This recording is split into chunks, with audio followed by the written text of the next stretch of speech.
Hello viewers, இன்னைக்கு நம்ம பார்க்க போறது One Piece episode 846 part 2.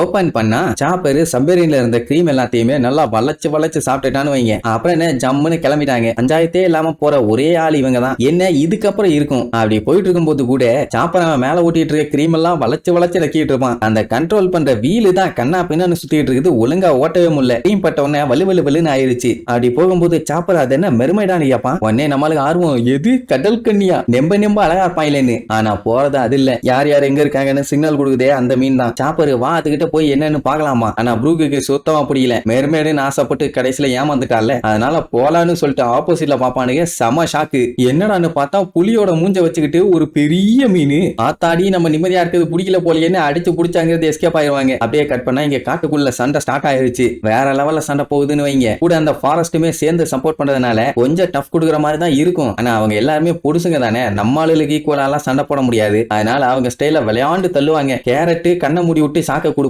ஓடுன வேகத்துல மரத்துல முட்டி ஆள் காலி. இங்க சஞ்சி கால்ல ஃபயர் வர சொல்லிட்டு விட்டு ஒரு மிதி வைப்பான். ஆள் மட்டை. அப்புறம் லூஃபி ஈகிள் பசுக்கான்னு கையை இழுத்து ஹாக்கி பவர் யூஸ் பண்ணி ஒரே அடி அட்ட டைம்ல 2 பேர்த்த காலி பண்ணிட்டான். இப்படி எல்லாம் பயங்கரமா சண்டை போட்டு வழியில இருந்த எல்லாத்தையுமே பொலந்து வெட்டிட்டாங்க. அந்த மரங்கள்லாம் சும்மா இல்லாம அட்டாக் பண்றேன்ட்டு வேகமா வருங்க. ஜிம்பை ஒரே குத்துதான். வழியில இருந்த மரமெல்லாம் சடன்னு பிச்சுக்கிட்டு போயிடும். அப்ப அந்த தடிமாட்டு பையன் ஓவரா சீன் போட்டுக்கிட்டு இருப்பான். தூக்கி தரையோட வச்சு ஒரே அடி ஆள் மட்டை. பெட்ரோ ஒரு பூசணி மட்டைக்காரங்கிட்ட சண்டை போட்டுக்கிட்டு இருப்பான். அது என்னடானா வேணும்னே நம்மளால விருப்பேத்துற மாதிரி. இதுக்கு முன்னாடி பெட்ரோ இங்க வந்து அவனோட ஃப்ரெண்டை இழந்தான்ல, அந்த விஷயத்தை குத்தி காட்டி கடுப்பேத்தி விடும். ஆல்ரெடி அவன் டென்ஷன்ல தான் இருப்பான். இதுல இப்படி வேற உசு பேத்தி விட்டவன ஒரே ஓடு. அவ்வளவுதான் காலி. எவ்வளவு தைரியம் இருந்தா என் பார்ட்னரை பத்தி தப்பா பேசுவா கொய்யால தூக்கி போட்டு வாயிலே மீச்சிருவேமா. அப்புறம் எல்லாத்தையுமே அப்படியே லைனா காட்டுவாங்க. 50 பேரும் காலி. சரி இதுக்கு மேல சண்டை போட்டு இருந்தா வேலைக்கு ஆகாது, வாங்க போலான்னு சொல்லிட்டு கிளம்புனா பிக் மாம் கொலவெறியோட கத்திட்டு வருவா. அது கூடவே ப்ரொமீத்தியஸும் வந்துட்டான். இவங்க இதே மாதிரி பிளான் பண்ணாம ஓடிட்டே இருந்தாங்கன்னா கடைசி வரைக்கும் ஓடிட்டே தான் இருக்கணும். அதனால ஏதாச்சும் பிளான் பண்ணலாம்னு சொன்ன உடனே கேரட் என்ன சொல்லுவா, நான் வேணா ஹைட்டா ஜம்ப் பண்ணி கப்பல் எங்க இருக்குதுன்னு பார்த்து சொல்றேன், அந்த டைரக்ஷன்ல போவோம், அப்ப நம்ம தப்பா போக மாட்டோம்லன்னு சொல்லுவா. இதை சஞ்சீவ் பண்ணா இன்னும் ஈஸியா இருக்கும்ல.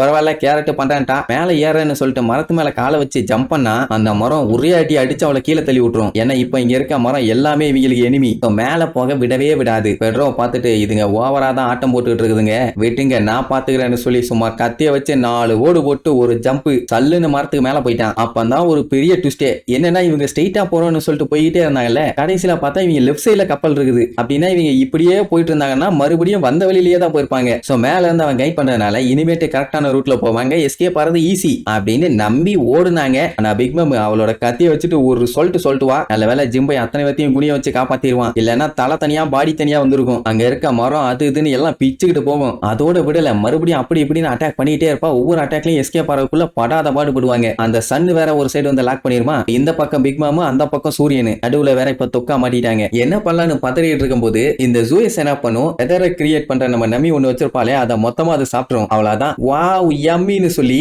வெள்ளையா இருந்த கிளவுட் கருப்பா மாறி தள்ளுன்னு மேல போகும். எல்லாரும் அப்படியே ஷாக் ஆகி பார்ப்பாங்க என்ன பண்ணுதுன்னு. அது என்னடானா கொஞ்ச நேரத்துல அப்படியே பெருசாகிட்டே போகுமா. அதை பார்த்து டைவர்ட் ஆயிட்டு இருப்பாங்க. இந்த கேப்ல எஸ்கேப் ஆனாதான் உண்டுன்னு இவங்க எல்லாம் அடிச்சு புடிச்சு ஓட ஆரம்பிச்சிருவாங்க. ஆனா பிக் மாம் உசாரு இவங்கள தான் வெட்டிட்டு வருவா. சோ நமி என்ன பண்ணிட்டா, என்கிட்ட பிளான் இருக்குன்னு சொல்லி ஜூயஸ் வேலையை காமின்னு சொல்லி அவளோட தண்டரை டைரக்டா ஜூயஸ்க்கு வச்சு அடிப்பா. அதான் ஆல்ரெடி பிளாக் கிளவுடா பயங்கரமா ஃபார்ம் ஆயிருக்குது. இவ லைட்டா ஸ்பார்க்க கொடுத்த உடனே அதுவே ஷாக் ஆயிரும். அதோட பாடிக்குள்ள இருந்து இந்த அளவுக்கு தண்டர் கிரியேட் ஆகுதுன்னு. அந்த தண்டர்ல யாரு சிக்கினாலும் சரி தண்டனக்காதான். ஆனா நமியால தான் அந்த தண்டரை கண்ட்ரோல் பண்ண முடியுமே. சோ அவ்வளவு பவரை டைரக்டா பிக் மாம் மேல இறக்குவா. அந்த இடமே சின்ன பின்னமாயி அப்படியே வெட்டிச்சு திரிக்கும். இப்படி ஒரு அட்டாக்கை யாருமே எதிர்பார்க்கல. ஏன் பிக் மாமே ஃப்ரீஸ் ஆகி போய் நிப்பானா பாருங்களேன். கடைசியில நமி பிக் மாமையே கதிகலங்க வச்சுட்டான். இதுக்கப்புறம் பிக் மாம் மட்டே ஆயிட்டாளா, நம்ம ஆளுங்க தப்பிச்சாங்களா இல்லையான்னு அடுத்தடுத்த எபிசோட்ல பார்க்கலாம். டாடா.